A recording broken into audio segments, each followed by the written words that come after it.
Hello guys, welcome back to my channel Earth Mom Reactions. मैं हूं ज्योति और welcome है आप सभी का मेरे चैनल में।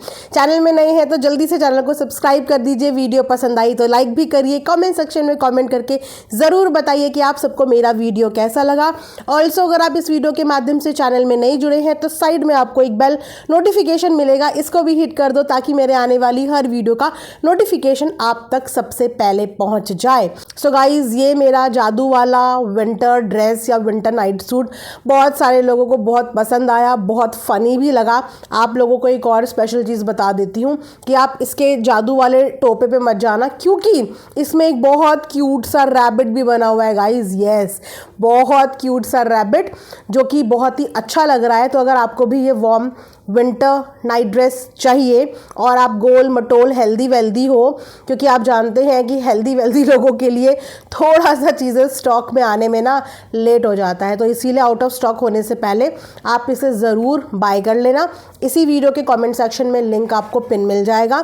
ऑल्सो मैंने कम्युनिटी पे भी शेयर किया हुआ होता है लिंक, आप वहाँ पे जाके भी एक बार चेकआउट कर सकते हैं। लेकिन उसके अलावा मैं आपके साथ आज शेयर करने वाली हूँ मल्टी कलर का गाइज ये क्लच। इससे पहले भी मैंने 2 क्लच शेयर करे हैं, सिल्वर कलर का और ब्लैक कलर का, और आप लोगों को काफ़ी पसंद भी आया था। तो इस बार मैं मल्टी कलर के साथ आई हूँ जो कि आपकी हर आउटफिट के साथ बहुत अच्छे से जाएगा। और अगर क्वालिटी की बात करूँ ना तो उन दोनों के कंपैरिजन में इसकी क्वालिटी थोड़ी सी और प्रीमियम है।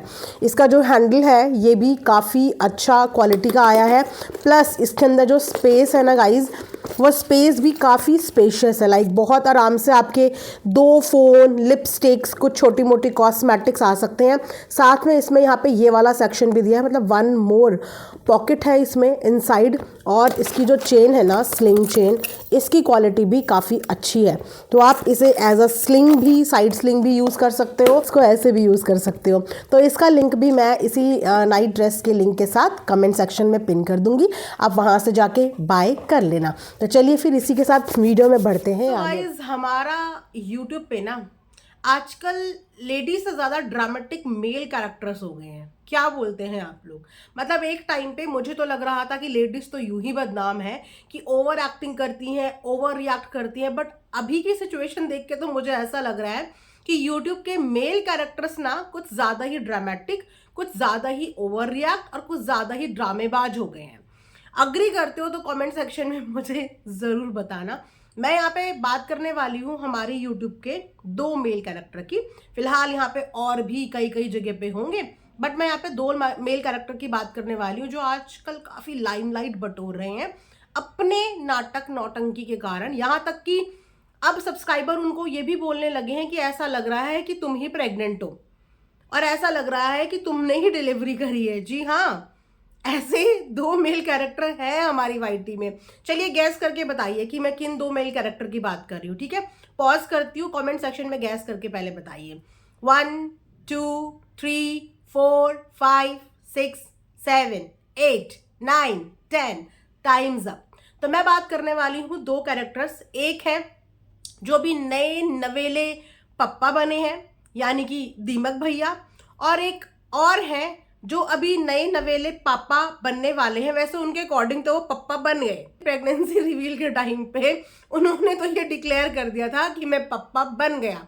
फिर उनकी जो वाइफ है उन्होंने टोका कि भाई पप्पा बन नहीं गए हो, पप्पा बनने वाले हो। तो एक उनकी ओवर एक्टिंग, दोनों की ही ओवर एक्टिंग देख के अब तो पब्लिक भी सर पकड़ने लगी है कि कोई तो रोक दो इन्हें, इनके अंदर का पेट्रोल ही खत्म नहीं हो रहा है। फिर मुझे बार बार देखो गाइज वो ऐड याद आ जाता है कि एक बच्चा गाड़ी चलाता ही रहता है, टॉय कार मिली होती है उसे, हॉट व्हील्स, वो लेके घूम रहा ही होता है, घूम रहा ही होता है। उसके घर वाले इतना परेशान हो जाते हैं कि यार ये कब रुकेगा, कब थकेगा। हमने तो ऐसे कार दिला के दुनिया की सबसे बड़ी गलती कर दी। परेशान होके पेरेंट्स पूछ ही लेते हैं कि बेटा रुक जा, चलाना छोड़ दे। तो बच्चा जवाब देता है कि की करा, पेट्रोल खत्म ही नहीं होता। तो मुझे लग रहा है कि इन दोनों के अंदर भी इस समय पे इतना पेट्रोल भर गया है कि इनका पेट्रोल खत्म नहीं हो रहा और इनकी गड्डी चली जा रही है। ठीक है, एक जिनकी बीवी ने जस्ट अभी डिलीवरी करी है, बीवी से ज्यादा वो रो रहे हैं, बीवी से ज्यादा वो इमोशंस दिखा रहे हैं, बीबी से ज्यादा वो नौटंकी दिखा रहे हैं। ऐसा लग रहा है कि कमेंट सेक्शन में भी ऐसे कमेंट आ रहे हैं कि बीवी इतने दर्द से नहीं गुजर रही जितने दर्द में चीख चिल्ला के ये रो रहे हैं जैसे कि इन्होंने ही डिलीवरी करी हो। और उसके बाद दूसरा कमेंट मैंने पढ़ा छोटे राजकुमार के लिए, जहां पे लोगों ने ये बोलने लग गए हैं कि इतना तो इनकी वाइफ नहीं हु हल्ला मचा रही है, इतना तो इनकी वाइफ अपना एक्सपीरियंस शेयर नहीं कर रही है, ऐसा लग रहा है कि वाइफ नहीं छोटे राजकुमार की प्रेग्नेंट हो गए हैं। बताओ, अब यही सुनना रह गया था यहाँ पे।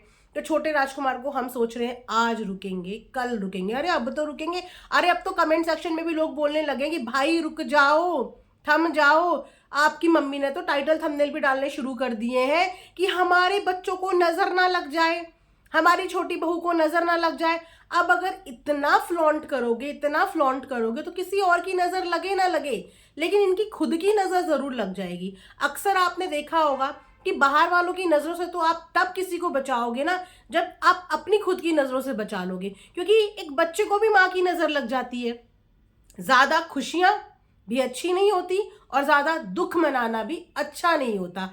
इन एक्साइटमेंट्स को हमेशा काबू और कंट्रोल में करना चाहिए, लेकिन छोटे राजकुमार के ब्रेक ही नहीं लग रहे हैं। चलो खुशियां बताने तक का तो टाइम ठीक था, सबके रिएक्शंस कवर करने तक का भी टाइम ठीक था, लेकिन अब ये क्या, कल के व्लॉग में अल्ट्रासाउंड के लिए भी पब्लिक से पूछ लिया कि आप कमेंट सेक्शन में बताओ कि अल्ट्रासाउंड कितने होते हैं, कब कब कराने चाहिए। तो फिर एक काम करो ना, सब कुछ पब्लिक से ही पूछ लो, सब कुछ पब्लिक से ही पूछ लो, डॉक्टर के पास जाने की क्या जरूरत है। कोई इनको जाके बताए कि हर प्रेगनेंसी एक जैसी नहीं होती, कोई जाके इनको बताए कि डिलीवरी तक का प्रोसेस ऑडियंस के कमेंट सेक्शन पे नहीं, डॉक्टर के प्रिस्क्रिप्शन पे चलता है। कोई तो जाके इनको समझाए। और क्यों भाई ऑडियंस से पूछने की क्या जरूरत पड़ गई? आपके घर में तो इतने ज्ञानी लोग बैठे हैं जिनको किसी का ज्ञान नहीं चाहिए होता, जो आए दिन टाइटल में डालते हैं हमें ज्ञान मत दो, हमें ज्ञान मत दो, हमें ऑलरेडी ज्ञान है, इतना तजुर्बा है। चलो आंटी जी को छोड़ो, वो होंगी पुराने जमाने की, अपनी बहन को, उनके साथ तो आपका बॉन्ड बिल्कुल इतना गहरा है, इतना गहरा है कि प्रेगनेंसी रिवील के टाइम पे तो उनको सुबह सुबह उठा दिया गया था, क्योंकि बुआ बनी है तो बुआ की तरफ से प्रॉपर कॉल्स पे इंस्ट्रक्शन नहीं मिल रहे। बुआ के तो दो दो बेबी भी हैं, उनको तो बहुत अच्छे से पता होना चाहिए कितने अल्ट्रासाउंड होते हैं, क्या अल्ट्रासाउंड होते हैं, कब कब होते हैं। फॉलो अप नहीं चल रहा है ठीक से, इंस्ट्रक्शन नहीं मिल रहा है बुआ की साइड से, बस व्लॉग तक की खुशी थी बुआ की, उसके बाद का आगे का टिप्स नहीं मिल पा रहे हैं कि ऑडियंस से टिप्स की जरूरत है। तो थोड़ा सा अपनी इस एक्साइटमेंट को काबू करो, और ये जो बचपने वाली हरकतें कर रहे हो इन्हें कहते हैं बचकान हरकतें, इन्हें करनी छोड़ दो। ठीक है, ऑडियंस से आप उस चीज का ज्ञान जरूर ले सकते हो कि क्या क्या प्रिकॉशन लेना चाहिए, क्या क्या खान पान में करना चाहिए, किस तरीके से उठना बैठना चाहिए। और मानते कहाँ हैं ये लोग? कितने टाइम से आप लोगों ने इन्हें समझाया था, जब थोड़ा सा इंट्यूशन लग गई थी इस बात की कि शायद छोटी बहू प्रेग्नेंट है, कि उसको बैठने मत दो, नीचे बैठाओ मत, पैरों छू के प्रणाम मत कराओ। क्या इन लोगों ने सुनी किसी की? पूरे 4-5 मंथ तक पैर पड़ पड़ के उसने पैर छुए हैं, पैर मतलब बैठ बैठ के नीचे उसने सब्जी भाजी काटी है, तो सुना कहाँ है? उसके बाद अल्ट्रासाउंड के बारे में ऑडियंस के ऊपर डॉक्टरी डाल दी इन्होंने कि आप लोग बताओ, और हर ऑडियंस यहाँ पे शेयर कर रही है, लेकिन अपने अपने एक्सपीरियंस के हिसाब से, क्योंकि ऑडियंस ने जाके दुनिया से नहीं पूछा था, उन्होंने भी वही किया था जो उनको उनकी गायनी ने बोला होगा, जो उनके डॉक्टर ने प्रिस्क्राइब किया होगा, और वो अपने हिसाब से आपको समझा रहे हैं। तो आप जाके अपनी गायनी से इस चीज के बारे में पूछो, उनके ऊपर रिलाय करो, क्योंकि आपकी वाइफ की मेडिकल कंडीशन उनसे बेटर किसी को नहीं पता होगी। अरे मेडिकल कंडीशन से याद आया, इतने केयरलेस ये लोग हैं कि ये खुशी में इतने पागल हो गए कि वाइफ की रिपोर्ट ही गायब है। गाइस, जिस प्रेगनेंसी के लिए ये लोग इतने समय से मन्नतें कर रहे हैं, एक्साइटेड हो रहे हैं, सोचिए कि इनकी रिपोर्ट गायब हो गई, इनके पास रिपोर्ट ही नहीं है अपनी वाइफ की। ना तो वाइफ ने वो रिपोर्ट संभाल के रखी, ना इन्होंने वो रिपोर्ट संभाल के रखी, ना घर के बड़ों ने, किसी ने भी इन्हें ये इंस्ट्रक्शन दिए कि भाई ये फाइल तुम्हारी पूरे 9 मंथ की जर्नी तक चलनी है, ये एक दिन की नहीं है कि आज गए अल्ट्रासाउंड करा के आया उसके बाद रद्दी में फेंक दिया, चलो चलो चलो व्लॉग। मतलब व्लॉग बनाने में ये लोग इतने बिजी हैं, इतने बिजी हैं कि जो लाइफ की सबसे इंपॉर्टेंट चीज होती है, ये फाइल गाइज 9 मंथ तक चलती है। और ये एक लेडी के लिए, एक फैमिली के लिए एक तरीके की कहते हैं ना संपत्ति होती है, 9 महीने का पूरा रिकॉर्ड, और उसी रिकॉर्ड के बेसिस पे आपको आगे चल के ट्रीट किया जाता है। आगे की कॉम्प्लिकेशंस आपकी फर्स्ट डे की रिपोर्ट के हिसाब से पूरा मॉनिटर किया जाता है। इन्होंने रिपोर्ट ही गुम कर दी, लेकिन कह रहे हैं कि थैंक गॉड मैंने व्लॉग बनाया था, उस व्लॉग में वो पूरी रिपोर्ट नजर आ रही है। दिख रही है इन लोगों की सीरियसनेस कि कंटेंट छापने से ज़्यादा इंपॉर्टेंट इनके लिए ना डॉक्टर की रिपोर्ट है ना बाकी कोई चीज़ें हैं। सिर्फ कोई कंटेंट गलती से मिस ना हो जाए, कोई चीज़ गलती से रह ना जाए, उस चीज़ में ये लोग इतना डूबे हुए हैं। उसके बाद नज़र लगाने के लिए तो ऑडियंस यहाँ बैठी है। एक माँ कहती है कि उनको दुआओं में बद्दुआ नजर आ रही हैं, और उसके बाद वो कहेंगे कि नज़र लग गई, उसके बाद कहेंगे कि नजर लग गई, जरा सा सर्दी जुकाम किसी को हो गया, जरा सा बुखार किसी को हो गया, तो फिर उसके बाद नजर भी इनको यूट्यूब वालों की लग जाती है, अपनी नहीं लगती, यूट्यूब वालों की नजर लग जाती है। तो इन्होंने रिपोर्ट घुमा दी। तो अल्ट्रासाउंड के लिए अपनी डॉक्टर से पूछो, वो ज्यादा बेटर आपको इस बारे में बता पाएगा। बाकी हेल्थ रिलेटेड चीजों को लेके, खान पान को लेके, डाइट को लेके, कैसे चलना उठना है, वो आपको ऑडियंस समझा रही है, और ऑडियंस तो समझाती ही रहती है। लेकिन किसी का अल्ट्रासाउंड का एक्सपीरियंस देख के वो अल्ट्रासाउंड आपको करना है नहीं करना, ये चीज़ आपको आपकी डॉक्टर बताएगी, राइट। चलो, यहां तक भी चीज़ें ठीक थी। आज तो और भी हद, आज तो बिल्कुल ही ऐसा लग रहा था जैसे कि ये ही प्रेग्नेंट है और इनको ये फीलिंग आई। बताओ कौन सी? किक मारने वाली फीलिंग। इनकी वाइफ ने बेबी मूवमेंट फील किए, बेबी मूवमेंट फील किए तो आई थिंक 4 मंथ उनका कंप्लीट हो गया है। 5th मंथ के स्टार्टिंग में मूवमेंट्स फील होने लग जाते हैं, 4th के एंड में, 5th के स्टार्टिंग के बाद से मूवमेंट फील होने लग जाते हैं बेबीज के, ठीक है। तो बेबी के मूवमेंट फील हुए, और वो फीलिंग जितने एक्साइटमेंट के साथ इनकी वाइफ ने नहीं बताई, उससे ज्यादा एक्साइटमेंट के साथ लिटरली इन्होंने ये भी बताया कि ढिशुम ढिशुम ढिशुम ढिशुम, मतलब प्रॉपर ऐसे बता रहे थे जैसे कि इनके ही पेट में वो फीलिंग फील हुई है और इनके ही पेट में लात पड़ी है बेबी की। प्रेगनेंसी की न्यूज भाभी से शेयर करी हो चाहे ना करी हो, लेकिन किक मारने की न्यूज तो पहले भाभी से ही शेयर करी है। पहला रिएक्शन तो भाभी से ही लिया है इस बार। तो पुराना जो मसला था गाइज, वो यहाँ पे बैलेंस कर दिया है कि गुड न्यूज की न्यूज बताई ना बताई क्या फर्क पड़ता है। देखो, किक की न्यूज सबसे पहले भाभी के पास पहुंची है कि भाभी आपको पता है कि आज किक फील हुई है आज। उसके बाद जाके जो है वो छोटी बहू ने भी अपने रिएक्शन दिए। कितना फर्क है दोनों के रिएक्शन में, क्योंकि इनके घर की छोटी बहू ना इनकी तरह नाटक नौटंकियां नहीं कर सकती। वो हमेशा बहुत स्ट्रेट और बहुत जेन्युइन रिएक्शन देती है, जिसे देख के लगता है कि हाँ वो बहुत जेन्युइनली चीजें बोल रही है, ओवर हाइप करके नहीं बोल रही है, ओवर ड्रामा करके नहीं बोल रही है। लेकिन जब ये लोग मुंह खोलते हैं ना, ये इतना नाटक नौटंकी, इतना हाइप क्रिएट कर देते हैं उस चीज को लेके कि जिसका वो मोमेंट होता है उस बेचारे का रिएक्शन दब जाता है, और उससे ज्यादा यही ओवर हाइप्ड हो जाते हैं, ठीक है। तो अब तो भाई ऑडियंस भी बोलने लगी है कि थम जाओ, रुक जाओ, आखिर नॉर्मल व्लॉग्स में आ जाओ। इतना ज्यादा एक्साइटमेंट, ओवर एक्साइटमेंट किसी भी चीज का सही नहीं होता। चलिए, ये तो थी इनके लिए ज्ञानवर्धक कुछ बातें। वैसे ज्ञानी घर में बैठे हैं, लेकिन फिर भी क्योंकि कंटेंट दिखाया है तो ज्ञानवर्धक बातें। अच्छा, इसके अलावा छोटी बहू को इंस्ट्रक्शन देती हुई नजर आई है वहां पे दीमक भैया की मम्मी जी भी, जो देख के अच्छा लगा। बेसिकली ये इंस्ट्रक्शन और ये केयर एक सास देती तो ज्यादा अच्छा लगता नहीं, लेकिन आपने नोटिस किया कि जब से छोटी बहू अपने मायके गई है, सास के साथ फोन पे कॉन्वर्सेशन दिखी नहीं हमें।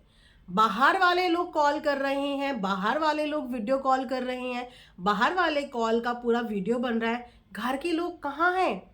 क्या घर के लोग अपनी छोटी बहू से कॉल पे बात नहीं कर रहे हैं?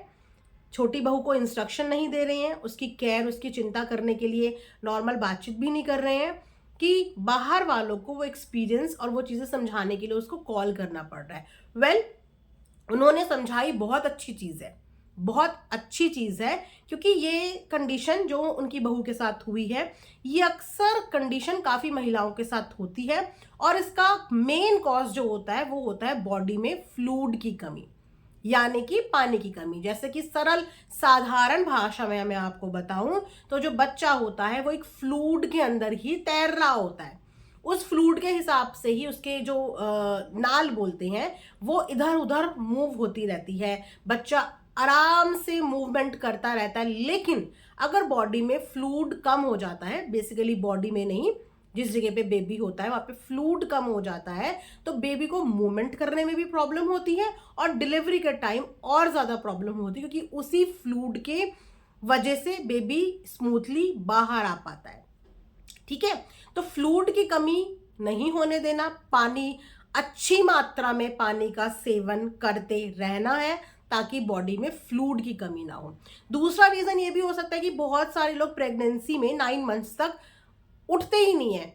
वो अपने आप को ऐसा ट्रीट करते हैं जैसे कि एक प्रेगनेंसी नहीं, ये एक बीमारी है कि आपको उठना भी मना है। नहीं, फर्स्ट ट्राइमेस्टर तक आप एक रेस्टिंग मोड में जा सकते हो, लेकिन जैसे ही आपका सेकेंड ट्राइमेस्टर शुरू होता है, आपके लिए एक्टिविटी करनी जरूरी होती है, आपके लिए वॉक करनी जरूरी होती है, अपने आप को एक्टिव रखना जरूरी होता है, क्योंकि अगर आप चलोगे नहीं, फिरोगे नहीं, एक ही जगह पे बैठ जाओगे तो वो भी बेबी के लिए प्रॉब्लम खड़ी करता है, क्योंकि बेबी को भी मूवमेंट के लिए आपका मूवमेंट होना जरूरी है। आप जितना मूव करोगे उस हिसाब से आपका बेबी भी एक्टिवली इधर से उधर मूव करता रहेगा। वरना ऐसे केसेस में क्या होता है, जो लोग 9 मंथ्स तक बिल्कुल हाथ पैर छोड़ देते हैं, बेबी अपनी पोजीशन ही चेंज नहीं कर पाता और उसको कहते हैं ब्रीच पोजीशन, जिसमें फिर सी सेक्शन ही एकमात्र वो रह जाता है कि फिर सी सेक्शन के अलावा कुछ नहीं होता। ब्रीच पोजीशन मतलब कि बेबी अपनी सही पोजीशन में नहीं आ पाता, वो सर जो नीचे का आना चाहिए वो सर नीचे नहीं आ पाता, क्योंकि आप एक ही जगह पे बैठे हुए हो। इसीलिए वॉक करना, अपने आप को एक्टिव रखना भी उतना ही जरूरी होता है ड्यूरिंग प्रेगनेंसी।